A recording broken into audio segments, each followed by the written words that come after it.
سلام تاسو ته د باس کتونکو ته مومن صاحب ته او دغسې بنیری صاحب ته دا لوی خبر دی خپله د بلوچانو د ازادۍ غوښتونکي د غورځنګ دپاره د دوی په خپل 80 کلن تاریخ کې بلکې تر هغې مخکې چې کله د پاکستان د لومړۍ ورځې جوړېدو سره بلوچانو پاکستان نه دی منلی او د پاکستان د وجود په خلاف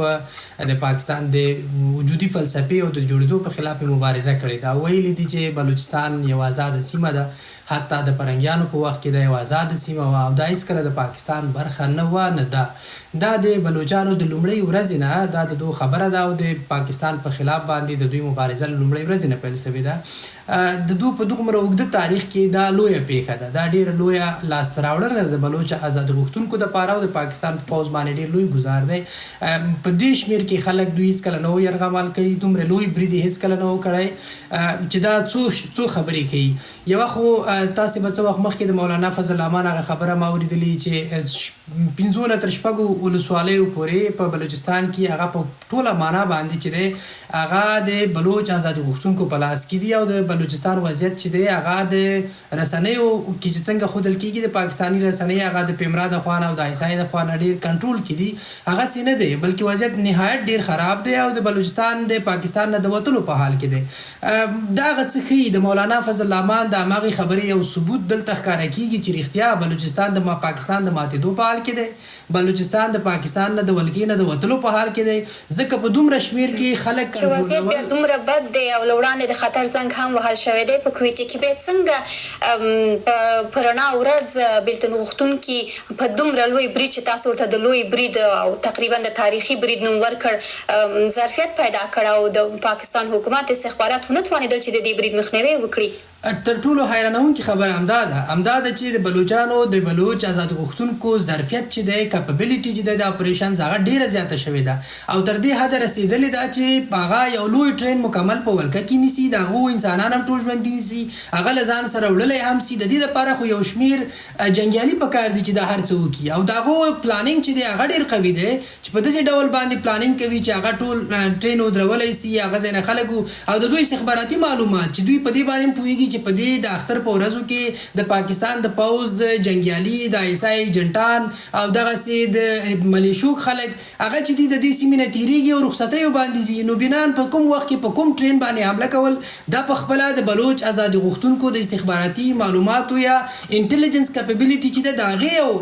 لویه لاسته راوړنه ده د هغوی دپاره. ځکه د دې نه مخکې هم زه دا خبره تکمیلوم، د دې نه مخکې هم دوی په جعفر ایکسپریس باندې برید کړی و په کویټه کې چې هلته د پاکستان د پوځ دلته یو په کویټه کې انفانټري سکول په نوم باندې یو ځای دی، د هغه ځای نه خلک چې کوم فارغېدل هغه کور ته تلل او هغوی منتظر ول چې اورګاډی راسي او په هغه کې دوی سپاره شي، په دوی باندې برید وشو او 25 تر 30 تنو خلک یې هلته ووژل. نو په جعفر ایکسپریس باندې او د پاکستان د پوځ په هغه جنګیالیو باندې چې هغه په رخصتیو باندې کور ته ځي دا لومړی برید نه دی، دا بل لوی برید دی. او بل وروستي معلومات چې ما د هکل میډیا د بلوچ ازادۍ غوښتونکو چې کوم فعالان دي په رسنیو باندې شریک کړي هغوی وایي چې موږ ماشومان او مېرمنې چې دي هغه مو ټول خوشي کړي دي، ملکي خلکو سره مونږ کار نه لرو، هغه مو خوشي کړي دي بغیر له دې نه چې د پاکستان پوځ تر اوسه هلته عملیات نه دي کړي، بلکې هغه دوی وایي چې مونږ د نړیوالو جنګي اصولو په مبنا باندې په هغه اساس باندې مونږ هغه ته احترام لرو او دا ماشومان او مېرمنې چې دي هغه مونږ په وخت خوشي کړي دي. معنا دا ده چې دوی چې څوک جنګیال له ځان سره په ولکه کې نیولي دي هغه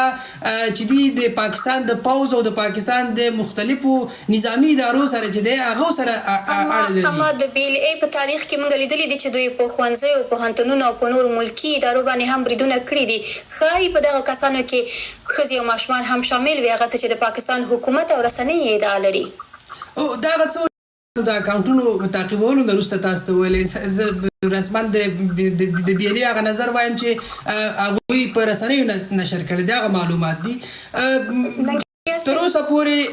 د روژې په لومړۍ ورځو کې BLA یوه خبرپاڼه خپره کړله او پکې لیکلي وو چې زموږ جګړه خپلې آخري مرحلې ته رسېدلې ده، موږ خپل بریدونه غځوو او خپلې جګړې ته د فیصله کن جنګ یا جګړې نوم ورکړی وو. څه معنا چې د دوی مبارزه آخري مرحلې ته رسېدلې ده؟ یعنې څه؟ څو خبرې دي. یو خو د بلوچانو نارضایتي چې دغه په ټوله معنا باندې ډېره ښکاره ده. د هغو سیاسي اړخونه چې کوم سیاسي غورځنګ دی د بلوچ یکجهتي مومنټ په نوم باندې یا د بلوچانو د یووالي غورځنګ چې کوم دی هغه دی، او بل د بلوچانو چې کوم د نظامي اړخ دی، دوی په دوه اړخو باندې د پاکستان د سټیټ په خلاف باندې فعلا مبارزه کوي، هم په نظامي اړخ باندې هم په سیاسي اړخ باندې. په سیاسي اړخ باندې چې دوی سره کوم خلک دي کوم چې په سولیز لارې نه مبارزه کوي او اعتراض کوي، د دنیا مختلفو هیوادونو ته ځي، د هغو مشره چې د بلوچ یکجهتي مومنټ مشره چې ده هغوی په میلیون کې خلک په لکونو شمیر کې خلک هغوی ته راغونډېږي د پاکستان په سټیټ باندې اعتراض کوي. دا ډېر ښکاره دا ښیي چې د بلوچان چې دي د پاکستان سره اوسېدل نه غواړي او بلوچان د پاکستان د وجود په خلاف دي او دوی نه غواړي چې پاکستان سره ګډ ژوند کړي، بلکې د یو بېل یو آزاد بلوچستان غوښتونکي دي. هغه څه دي چې هغه یو ډېر محرک غږ باندې په یو لوی غږ باندې بدل شوی دی او فعلا په د دنیا سیاستونه او د سیمې سیاستونه هم د بلوچانو په طرف راڅرخي. ځکه تاسې ګورئ چې په ګوادر کې د بلوچانو په ځمکه باندې د چینایانو یو هژموني روانه ده او هغوی هلته ګوادر د هغو ځمکه ولکه کړې ده، د هغو په ځمکه باندې چین چې دی ولکه کوي. پاکستان او چین په ګډه باندې هغه څه کوي د بلوچانو په ځمکه باندې چې بلوچان خلک د هغو مخالفت کوي او دا هغه څه دي چې د غرب یا د متحده ایالاتو د نورو نړۍ سره د هغو د ګټو سره یا د هغو د هغه سره هماهنګه دي. یعنی کله چې بلوچان د داسې یو څه دپاره کار کوي چې هلته په خپله خاوره باندې د چین او پاکستان ګډه هژموني چې دا د هغې په خلاف درېدلې دي، نو دلته نړیواله ټولنه چې کوم ده هغه هم خاص کر متحده ایالات د هغو ګټې دا ایجابوي چې د چین اقتصادي رکود مخه ونیسي او هر هغه څوک چې د چین په وړاندې مزاحمت کوي د هغو ملاتړ وکړي. که څه هم د بیلې ملاتړ خو متحده ایالاتو تر اوسه پورې نه دی کړی، دا یو ترهګره ډله بللې، خو ښکاري داسې چې د پاکستان ته د مرستې رسولو په چاره کې هم ځنډ موجود دی او پاکستان په د دومره ډېرو چغو سره د ډېرو شکایتونو سره د کافي ډېر په نورو مسایلو کې د ټټر وهلو سره د افغانستان د جمهوري نظام د سقوط نه وروسته په دې نه دی توانېدلی چې د غرب ملاتړ ترلاسه کړي. دا د پاکستان په خپل تاریخ کې د غرب سره د اړیکو سړښت چې دی دا یو بل پړاو دی چې موږ ګورو د تیرو 4 کالو روان دی او پاکستان نهایت ډېره هڅه کوي چې د غرب ملاتړ ترلاسه کړي. او تاسې دا هم لیدلي چې کومې ورځې نه پاکستان جوړ شوی، پاکستان د متحده ایالاتو د بریتانیا د غرب له مرستې پرته کومه جګړه هم نه ده ګټلې. که دا حالت دغسې روان وي چې غرب له پاکستان سره مرسته نه کوي، هلته د ترهګرۍ په خلاف باندې د بیلې په خلاف باندې د دې اقتصادي ستونزې سیاسي کشمکش، معنا یې دا ده چې د غرب له مرستې پرته پاکستان په خپل ذات کې د ماتېدو په حال کې دی. ګورئ دغه د ملکی خلکو د غواګولو د تختولو بیا په بدل کې یو څه غوښتلو تاریخ پاکستان پوځ ډېر بدرنګه تاریخ لري. تاسې به د تاج هوټل په هندوستان کې د اجمل قصاب د برید نه خبر یې، تاسې ټولو لیدلي د هندوستان په ټوله نړۍ کې په هغه باندې احتجاج وکړ، ملکی خلک هدف ګرځول، هلته برید کول او په یو هوټل باندې او په ډېر ناتاره ډول باندې عمومي خلک چې په هوټل یا رستورانټ کې ژوند اوسېږي یا هلته راغلي وي د فامیل سره په هغو باندې د اجمل قصاب غوندې یو څوک چې د پاکستان ریښې د پاکستان تر پوځه رسېدلې وي او ټولې نړۍ په دې باندې خبرې کړي دي او هندوستان اوس هم په هغې باندې مترس دی. دغه تاریخ چې دی دغه د پاکستان پوځ له ځانه سره لري. کوم څه چې تاسې یادونه وکړه چې یوه هندي الوتکه د طالبانو په 1999 کې کندهار ته ولېږدول سوه، هغه مسعود اظهر و. مسعود اظهر یو پاکستانی و چې دا کار یې وکړه او په بدل کې غوښتل چې د کشمیر مسله یو څه جنګیالي هغه آزاد کړي او یو لویه هغه یې وکړه، یو ناجایزه یې وکړه، د ملکي خلکو الوتکه یې وتښتوله. یعنې پاکستان پوځ او د پاکستان ترهګرې ډلې چې دي هغه په خپل ذات کې د ملکي خلکو باندې د بریدونو ډېر بدرنګه تاریخ لري. په افغانستان کې تاسې لیدلي وو چې همدغه طالبان او داعش چې د پاکستان د پوځ ډېر نږدې ملاتړ یې له ځانه سره درلوده. په افغانستان کې په روغتونونو باندې بریدونه وکړل، په بانکونو یې بریدونه وکړل، په کانټیننټل هوټل باندې برید وکړه، په ډېرو داسې ځایونو باندې بریدونه وکړل، په داود خان روغتون باندې بریدونه وکړل. افغانان چې دي د دې ډېر نږدې شاهدان دي، زموږ حافظه لا ژوندۍ ده چې د کومو بریدونو سر چې دی چیرته پاکستان ته رسېدو. د پاکستان له کوم ځایه د افغانستان دولت چې دی رسمي ادارو ملي امنیت د ملي امنیت مشرانو په وخت شواهد وړاندې کړي دا کار د پاکستان پوځ کړی. په ملکي خلکو په ماشومانو باندې بریدونه چې دي دا د پاکستان د پوځ تاریخ داسې پاتې شوی دی چې او تاسو وخت یادونه وکړه چې بلوچان په ښوونځیو په دغو باندې بریدونه کړي. زه خپله شخصا د داسې کومې پیښې شاهد نه یم پاتې شوی یا به زما معلومات کم وي چې بلوچانو دې چېرته په ښوونځیو باندې د بلوچ ازادۍ غوښتونکو ښوونکو دی په ښوونځي او په پوهنتون باندې یا په ماشومانو باندې برید کړی که وي تاسو به د بحث نه وروسته ما سره معلومات شریک کړئ دا بس ما معلوماتو کې اضافه وسي خو د پاکستان په پوځ باندې د متحده ایالاتو د سټیټ ډپارټمنټ د نړۍ د بشري حقوقو سازمانونو ښکاره وایي چې په زرګونو شمېر کې بلوچان ورک دي دا فعلا په زرګونو شمېر کې بلوچ محصلین میرمنې ماشومان هغه چې دي ورک دي د پاکستان پوځ وژلي دي او ځینې په بوجۍ کې اچولي دي د هغو مړي کورنیو ته سپارلي دي بلوچ ازادي غوښتونکي په خپلو اعلامیو کې اکثره د پاکستان په پوځ باندې دغه اعتراض کوي وایي چې د پاکستان پوځ په دې سیمه باندې قابض شوی دی او ملکي خلکو ته ډیر سخت تلفات اړوي میرمنې وژني تاسې ګورئ چې دغه د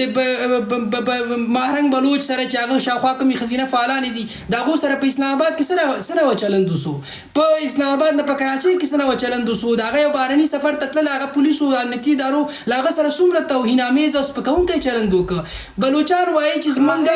وایي چې زه د هغو بلوچانو دا یې مخې ته وړم کوم چې لا درکه دي وایي دا لري چې د پاکستان د پوځ لخوا نیول شوي دي په وسلوالو فعالیتونو کې په وسلوالو بریدونو کې اصلا داخله نه یم او ما پورې اړه هم نه لري تاسې د بریدونو یادونه وکړل په 2022 میلادي کال کې د بي ال اي لومړنۍ ځانمرګي برید کوونکې یوه میرمن وه د پوهنتون استاده وه ساینسي تدریس کولو د کراچۍ په پوهنتون کې ځان ته چاودنه ورکړې وه اوس خبره دا ده چې حالت تر دې ځایه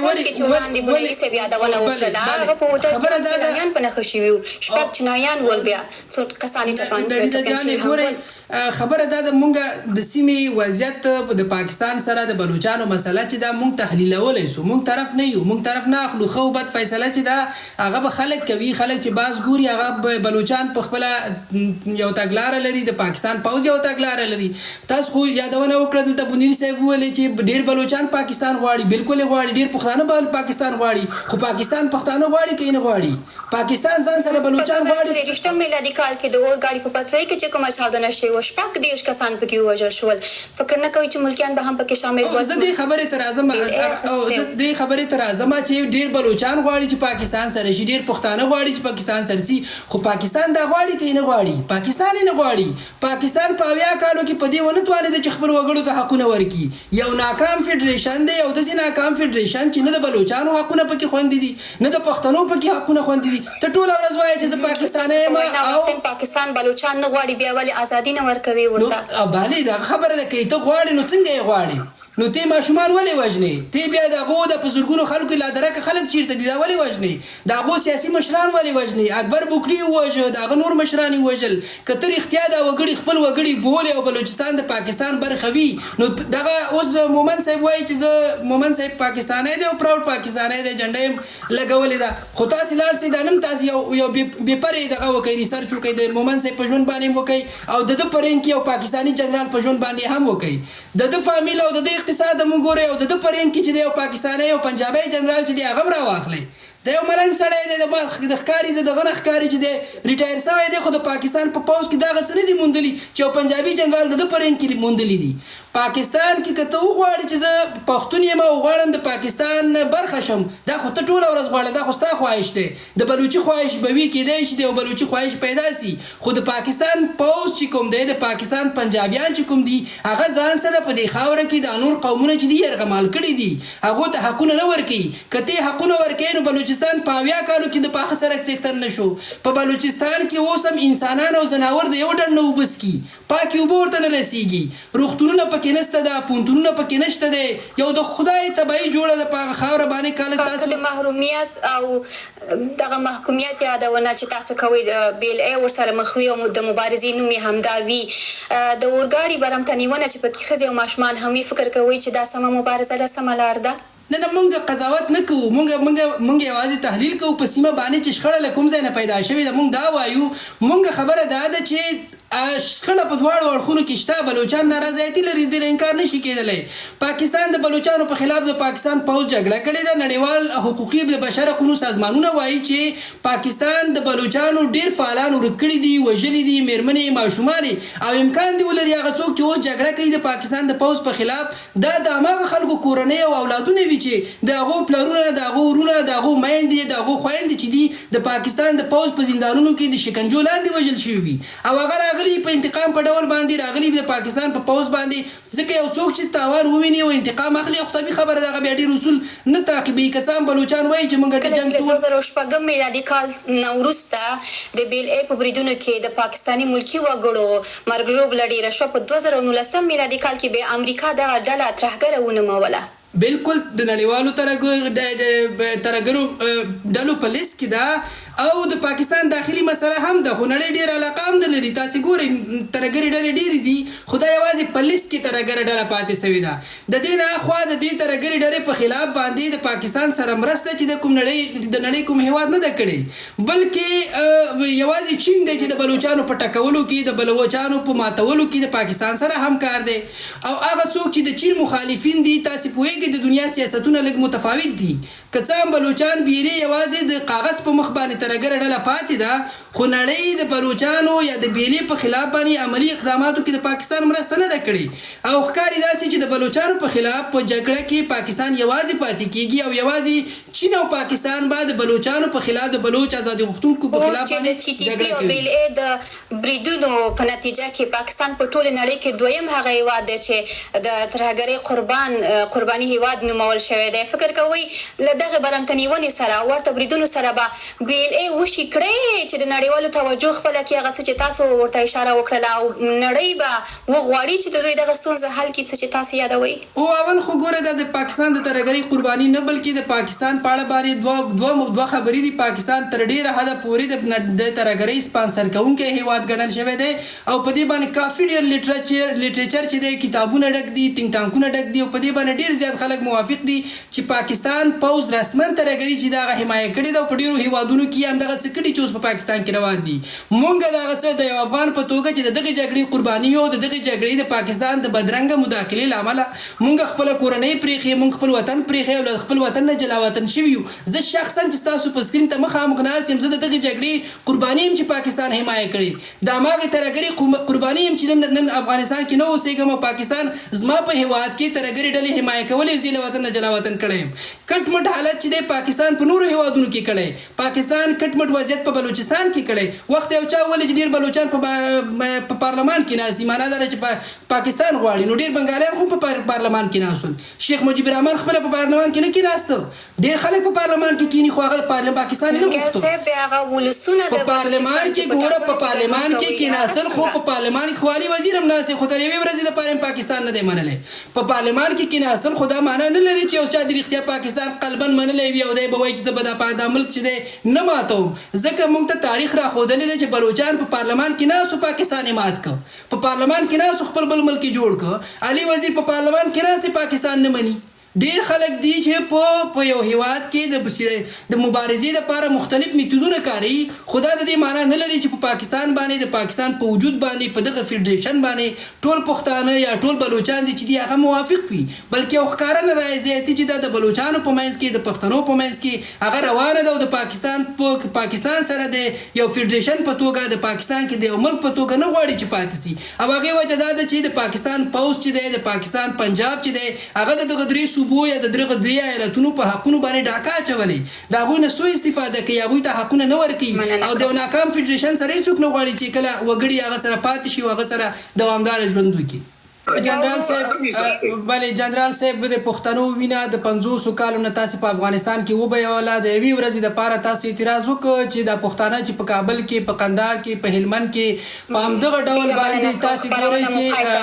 ماشومان به یې راښکته کړل او د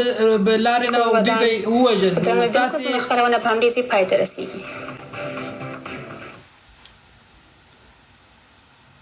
متاسفانه وروستۍ پوښتنې ته وخت راغی خو